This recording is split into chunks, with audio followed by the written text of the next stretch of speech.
So bale, ito po ang tatlong senaryo para sa Lakers at sa Dallas Mavericks para kanilang makuha itong si Klay Thompson. Unang senaryo, pwede po nilang ipadala si Reeves, isang first round pick at 2028 first round pick mga idol.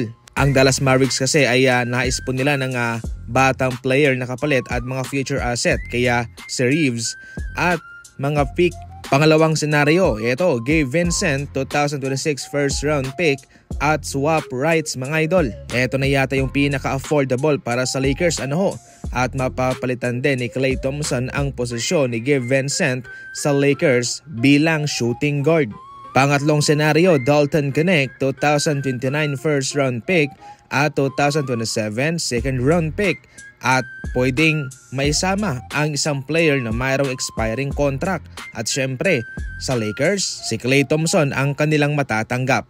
So far dito mga idol, mukhang yung pangalawang senaryo ang pinaka-affordable para sa Lakers.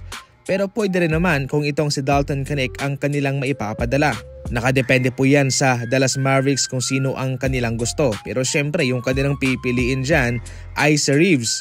Pero dahil nga, base lamang po sa magandang mga numero ngayong na ipapakita ni Reeves para sa Lakers ay mukhang mag-aalangan po ang LA na siya'y ipadala. So definitely, nasa kay Gabe Vincent lamang po ito o si Dalton Knecht. Baka malay natin ay mahanap na ni Klay Thompson ang kanyang rhythm sa Los Angeles Lakers. Maliban dyan, ang Orlando Magic kabilang po yan sa mga underdog patungkol sa kanya sapagkat sa mga nagdaang season, kabilang din po itong Orlando sa mga nagpapakita ng interest sa kanya.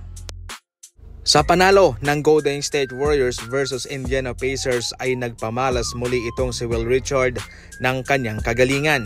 Sa ngayon po ay halos nasa 10 puntos na ang kanyang ina-average bawat laban mga idol sa kanyang average na minuto na 17 minutes. Sa kanyang post-game interview mga idol, sinabi naman ni Jimmy Butler na siya ay isang big fan ni Will Richard.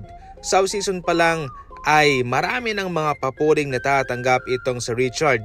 Bilang isang rookie ay matalino siya at veterano ang kanyang galawan. Nababasa niya ang mga play, kung ano ang gagawin dito mga idol, kung siya ba ang pupuntos o ipapasa niya sa kanyang teammates. Kasi pag rookie ka, mayroong mga pagkakamali, mga adjustment. Pero dito, itong kay Will Richard ay malimit lamang po siyang magkamali. At sa shooting naman, napaka-flawless ng kanyang bitaw at pumapasok naman ito. Umaapaw ang kanyang tiwala sa kanyang sarili mga idol at yan sa ngayon ang kinakailangan ng Golden State Warriors sa kanya. Ayon pa nga rito mga idol sa mga eksperto, naka-jackpot daw itong Golden State Warriors ng isang player na mapagkakatiwalaan kahit na ito'y rookie pa lamang. Sa ngayon nga ay sumasabay si Will Richard sa matinik na rookie ng 76er na si VJ Edgecombe. Yan lang sa ngayon natin mga balitang basketball. Maraming salamat po.